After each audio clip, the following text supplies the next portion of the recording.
दोस्तों, मन अति सुंदर के आने वाले एपिसोड में कहानी अब उस मुकाम पर पहुंच चुकी है जहां हर किरदार का असली चेहरा सामने आने वाला है और एक छोटी सी घटना पूरे घर की किस्मत बदल देती है।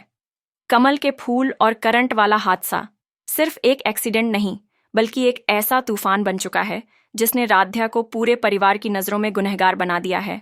दादी का शक अब हद से आगे निकल चुका है और वो हर बात को जोड़कर राध्या को साजिशकर्ता साबित करने में लगी हुई है।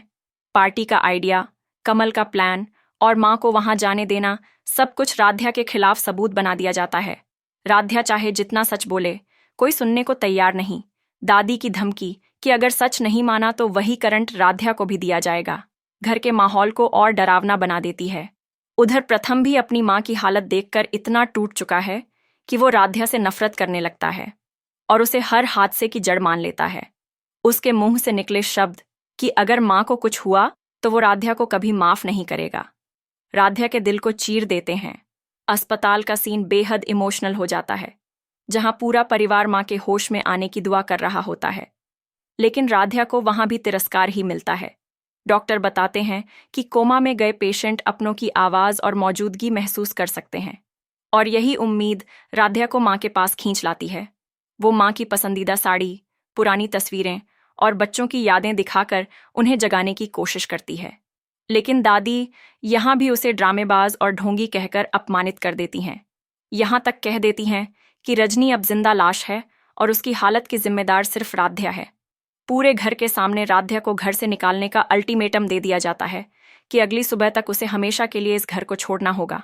कोई भी सदस्य उसके साथ खड़ा नहीं होता, और सबसे बड़ा झटका तब लगता है जब प्रथम भी चुप रहकर दादी के फैसले को मान लेता है।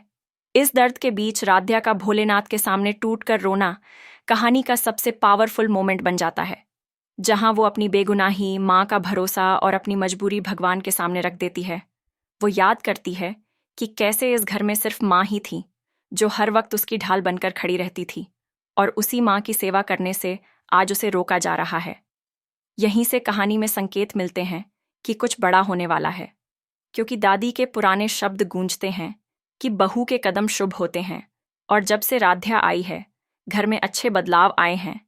आने वाले एपिसोड में सबसे बड़ा सवाल यही है कि क्या रजनी को होश आएगा और सच सामने आएगा? क्या करंट हादसे का असली दोषी कोई और निकलेगा? क्या प्रथम अपनी मां की हालत देखकर राध्या की बेगुनाही समझ पाएगा, या फिर राध्या सच में इस घर से निकाल दी जाएगी? हाई वोल्टेज ड्रामा, आंसू, तकरार और बड़ा खुलासा, सब कुछ मन अति सुंदर के आने वाले एपिसोड को बेहद खास बनाने वाला है। इसलिए जुड़े रहिए और देखते रहिए आगे क्या होगा।